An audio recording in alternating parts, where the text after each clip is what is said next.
Welcome back on my YouTube channel. तो आज के वीडियो में हम डिस्कस करेंगे बीएससी नर्सिंग थर्ड सेमेस्टर का जो मेडिकल सर्जिकल नर्सिंग या एडल्ट हेल्थ नर्सिंग है ना, उसका chapter disorder of the endocrine system. तो इसको अपन 1 बाय 1 वीडियोज़ के थ्रू कंप्लीट जो आईएनसी का सिलेबस है उसका कंप्लीट चैप्टर कंप्लीट करेंगे।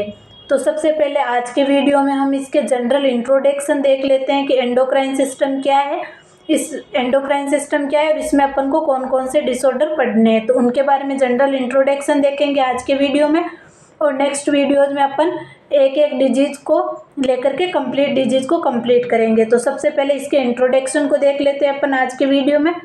Disorder of endocrine system. The endocrine system is a complex network of glands and hormones that regulate critical body function. जो endocrine system होता है ना, वो नेटवर्क होता है किनका, ग्लैंड्स का, और जो ग्लैंड्स के द्वारा सिक्रेटेड हॉर्मोन्स होते हैं उनका, जो रेगुलेट करते हैं अपनी बॉडी के फंक्शंस को। अपन को पता है अपनी बॉडी के फंक्शंस को कौन रेगुलेट करते हैं, हॉर्मोन्स रेगुलेट करते हैं, जो किससे सीक्रेट होते हैं, जो ग्लैंड से सीक्रेट होते हैं। तो ये सब चीज़ें किस में आती है, एंडोक्राइन सिस्टम में आती है।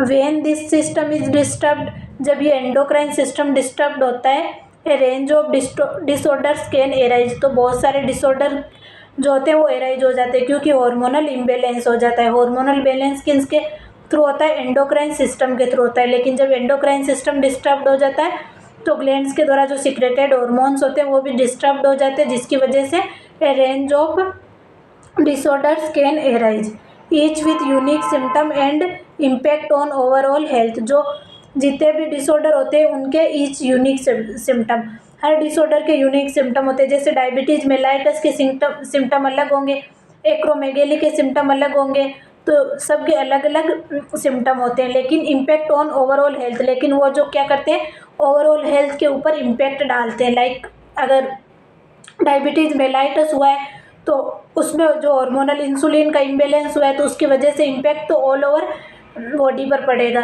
फिर चाहे एक्रोमेगेली हो तब भी उसका जो ग्रोथ हार्मोन का इम्बेलेंस हुआ है वो भी क्या होगा, ओवरऑल बॉडी पर इम्पैक्ट करेगा। तो अब अपन नेक्स्ट पढ़ते हैं। नेक्स्ट क्या है, introduction to the endocrine system. Endocrine system introduction की ग्लैंड्स, एंडोक्राइन सिस्टम की कौन कौन सी ग्लैंड्स हो जाती है। पिट्यूटरी ग्लैंड्स अपन को पता है ब्रेन में होती है। थायराइड्स ग्लैंड जो यहाँ पे होती है गले में, वो thyroid parathyroid glands. Thyroids glands के दोनों तरफ जो बटरफ्लाई शेप की होती है वो पैराथायराइड ग्लैंड्स। एड्रिनल ग्लैंड्स जो अपनी किडनी होती है उसके प्रत्येक किडनी के each kidney have, each kidney के अपर जो ग्लैंड होती है वो एड्रिनल ग्लैंड होती है। And pancreatic glands, pancreatic glands जो होती है वो अपने जो स्टमक का अपर पोर्शन होता है ना, मतलब अपने एब्डोमिन के अपर में और स्टमक के बैक में होती है पेंक्रियाटिक ग्लैंड, प्ले एक crucial role in the endocrine system. तो ये एंडोक्राइन ग्लैंड्स होती है जो क्रूशियल रोल प्ले करती है किसके अंदर, एंडोक्राइन सिस्टम के अंदर। इन ग्लैंड्स को अपन ने फर्स्ट सेमेस्टर में पढ़ लिया था एनाटॉमी फिजियोलॉजी में। अब अपन पढ़ेंगे इन ग्लैंड से होने वाली डिजीज के बारे में। Hormone regulation, hormones act as a chemical messenger. Hormone क्या होते हैं, केमिकल मैसेंजर की तरह एक्ट करते हैं। लाइक हाइपोथैलेमस से सीक्रेट होने वाला हार्मोन क्या करेगा, कंप्लीट बॉडी पे जाके इफेक्ट डालेगा और केमिकल मैसेंजर की तरह फंक्शन करता है, travelling through the blood stream. और हार्मोन्स किसके थ्रू ट्रेवल करते हैं, ब्लड स्ट्रीम के थ्रू ट्रेवल करते हैं, क्योंकि एंडोक्राइन ग्लैंड्स क्या होती है, डक्टलेस होती है, इनमें डक्ट नहीं होती। जैसे डाइजेस्टिव ग्लैंड के बारे में भी अपन मैंने पढ़ा था। तो डाइजेस्टिव ग्लैंड और एंडोक्राइन ग्लैंड्स में यही डिफरेंस है, जो डाइजेस्टिव ग्लैंड होती है उनमें डक्ट्स होती है, लेकिन जो एंडोक्राइन ग्लैंड होती है ना उनमें डक्ट नहीं होती। तो इसलिए ये किसके थ्रू मतलब ट्रेवल करती है, ये ब्लड स्ट्रीम के थ्रू ट्रेवल करती है। कोऑर्डिनेट वेरियस बॉडीली प्रोसेस, और बॉडी के जो वेरियस प्रोसेस होते हैं उनको कोऑर्डिनेट करती है। कोऑर्डिनेट मीन्स रेगुलेट या फिर बैलेंस में फंक्शन करवाती है। अब अपन देखते हैं होम्योस्टेटिस। होम्योस्टेटिस क्या है, the endocrine system help maintain homeostasis. Homeostasis मतलब अपनी बॉडी का एक्सटर्नल इन्वायरमेंट के साथ में बैलेंस बना हुआ है, वो चीज़ क्या है, होम्योस्टेटिस है। और इसमें कौन रोल प्ले करते हैं, हार्मोन्स प्ले करते हैं रोल, जो किसके थ्रू जो किससे सीक्रेट होते हैं, एंडोक्राइन ग्लैंड से। Keeping the bodies internal environment stable and balance, और बॉडी का जो इंटरनल इन्वायरमेंट है उसको स्टेबल और बैलेंस्ड रखता है, तो होम्योस्टेटिस का फंक्शन करता है। उसके बाद में हाइपोथायराइडिज्म एंड हाइपरथायराइडिज्म। अभी तो अपन सारी डिजीज़ का जनरल नॉर्मल इंट्रोडक्शन देखेंगे। नेक्स्ट जैसे जैसे अपन आगे चलेंगे ना सारे वीडियोज़ में, जैसे अभी अपन हाइपोथायराइडिज्म और हाइपरथायराइडिज्म का जनरल इंट्रोडक्शन देखेंगे, लेकिन बाद में अपन कंप्लीट इंट्रोडक्शन देखेंगे। जैसे हाइपोथायराइडिज्म क्या है, इसकी definition, aetiology, causes, pathophysiology, clinical manifestation, management और कॉम्प्लिकेशंस, सर्जरी, ये सारी चीज़ें अपन कंप्लीट एक एक डिजीज़ को लेके देखेंगे। लेकिन अभी अपन सारी डिजीज़ का ओवरव्यू देख रहे हैं। तो हाइपोथायराइडिज्म क्या है? An underactive thyroid leads to low hormone underactive thyroid leads to low hormone production. जो थायराइड ग्लैंड है वो क्या हो रही है, इतनी रिएक्ट नहीं कर रही है, अंडर रिएक्टिव है, मतलब कम रिएक्ट हो रही है, जिसकी वजह से जो थायराइड हार्मोन का प्रोडक्शन है वो क्या हो रहा है, लो हो रहा है, कॉजिंग फैटिंग। इसकी वजह से अपन को क्या फैटिक रहेगा, वेट गेन। एक चीज़ आप याद रखना, हाइपोथायराइडिज्म में वेट गेन होता है, ऐसे नहीं है हाइपोथायराइडिज्म है तो अपन कह देते हैं वेट लॉस, ऐसा नहीं होता। हाइपोथायराइडिज्म में वेट गेन होता है। क्यों होता है ये मैं जब हाइपोथायराइडिज्म पढ़ाऊंगी ना तब इसकी कंप्लीट पैथोफिजियोलॉजी के थ्रू समझाऊंगी। एंड सेंसिटिविटी टू कोल्ड, मतलब क्या होगा, उसको ठंड लगेगी, सेंसिटिव हो जाएगा कोल्ड के लिए। Hyperthyroidism and over reactive thyroid resulting in excessive, मतलब जो थायराइड ग्लैंड है वो क्या हो गई, ओवर रिएक्टिव हो गई, मतलब थायराइड हार्मोन का प्रोडक्शन ज़्यादा कर रही है, जिसकी वजह से क्या होगा, एक्सेसिव हार्मोन प्रोडक्शन होगा, लीडिंग टू वेट लॉस, जिससे वेट लॉस हो जाएगा। क्यों हो जाएगा, क्योंकि इसका रिलेशन जो होता है ना बेसल मेटाबॉलिक रेट से होता है, किस में BMR बढ़ती है किस में घटती है, वो सारी चीज़ें मैं आपको पैथोफिजियोलॉजी जब इनके पढ़ाऊंगी ना तब समझाऊंगी। Anxiety and irregular heart beat, anxiety होगी और इरेगुलर हार्ट बीट होगी। अभी अपन जनरल इंट्रोडक्शन पढ़ रहे हैं हर डिजीज का। उसके बाद में नेक्स्ट है, एक minute, Cushing syndrome and Addison disease. तो कुशिंग डिजीज क्या है और एडिसन डिजीज क्या है, इनके बारे में अपन देखते हैं।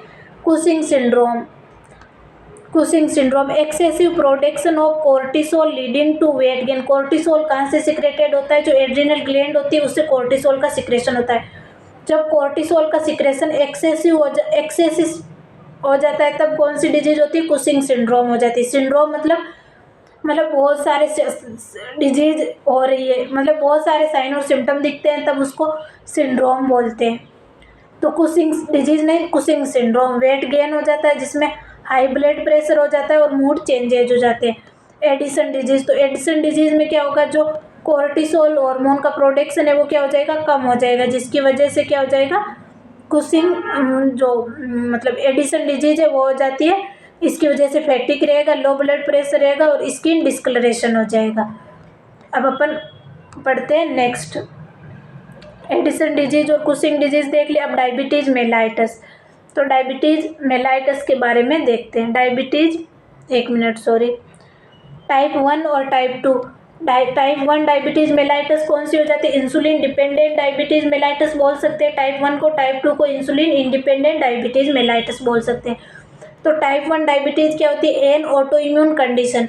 तो डायबिटीज मेलाइटस टाइप 1 में क्या होता है, ऑटो इम्यून कंडीशन होती है। ऑटो इम्यून कंडीशन मतलब where the body attack insulin producing cells, जो बॉडी की खुद की सेल या बॉडी खुद है वो क्या कर रही है, इंसुलिन प्रोड्यूसिंग सेल पर अटैक कर रही है, जिस वजह से रिक्वायरिंग, तो इंसुलिन का प्रोडक्शन नहीं होगा तो क्या हो जाएगा, इंसुलिन इनसफिशियंसी हो जाएगी और डायबिटीज मेलाइटस का टाइप 1 हो जाएगा।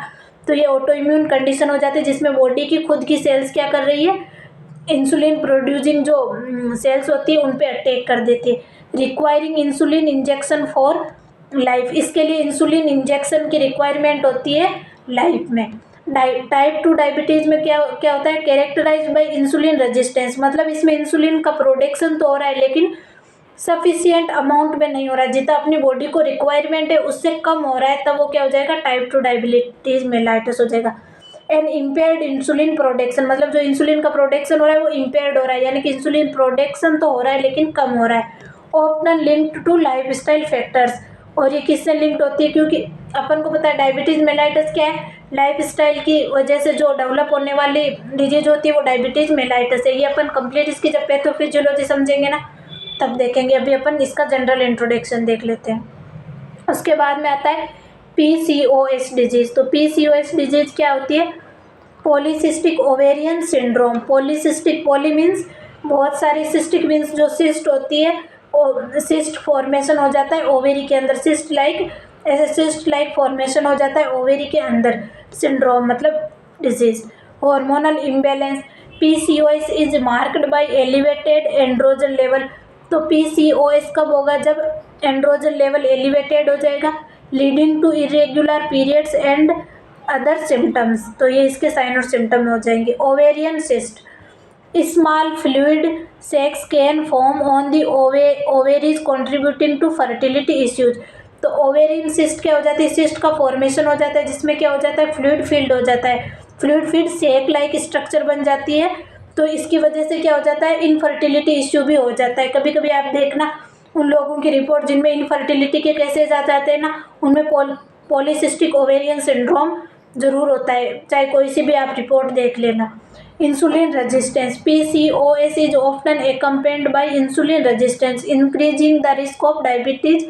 अभी अपन ने टाइप 2 डायबिटीज मेलाइटिस में क्या देखा था? इंसुलिन के लिए रेजिस्टेंस हो जाता है, मीन्स इंसुलिन का प्रोडक्शन तो होगा लेकिन कम प्रोडक्शन होगा और सेल उसके लिए रेजिस्टेंस हो जाएगी, मतलब उसका उस पर इंसुलिन उतने से कोई काम चलने वाला नहीं है।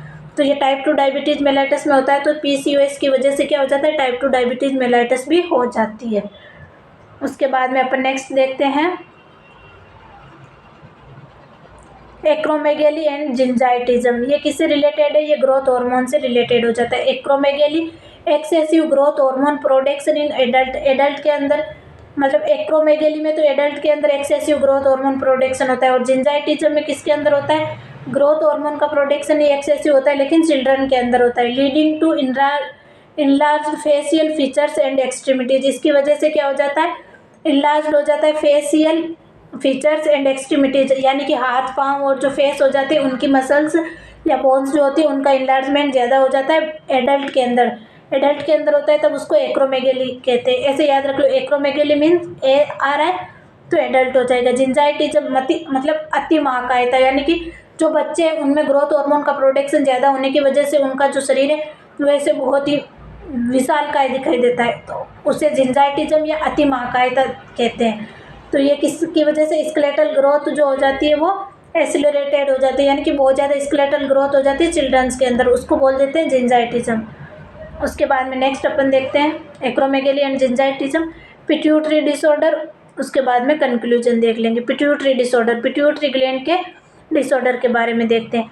हाइपोपिट्यूटरिज्म, प्रोलेक्टिलोमा और पिट्यूटरी एपोप्लेक्सी। तो ये अपन जब कंप्लीट पिट्यूटरी का डिसऑर्डर देखेंगे ना तो तब इनको पैथोफिजियोलॉजी के साथ में कंप्लीट देखेंगे, क्योंकि पिट्यूटरी डिसऑर्डर बहुत इंपॉर्टेंट है। बाकी आज की क्लास में हम लोगों ने जो एंडोक्राइन सिस्टम है उसके जनरल इंट्रोडक्शन के बारे में देखा है कि अपन को कौन कौन सी डिजीज पढ़नी है। नेक्स्ट वीडियोज़ में अपन बात करेंगे, सबसे पहले अपन डायबिटीज़ मेलाइटस के बारे में बात करेंगे, क्योंकि डायबिटीज़ मेलाइटस, डायबिटीज़ इंसिपिडस, इन सब की डिजीज़ के बारे में बात करेंगे। जो डिजीज़ सबसे ज़्यादा इंपॉर्टेंट है उनको सबसे पहले लेके चलेंगे, और ऐसे अपन 1 बाय 1 करके जो भी एंडोक्राइन सिस्टम के जितने भी डिजीज़ है उनके बारे में डिस्कस करेंगे। Thanks for watching.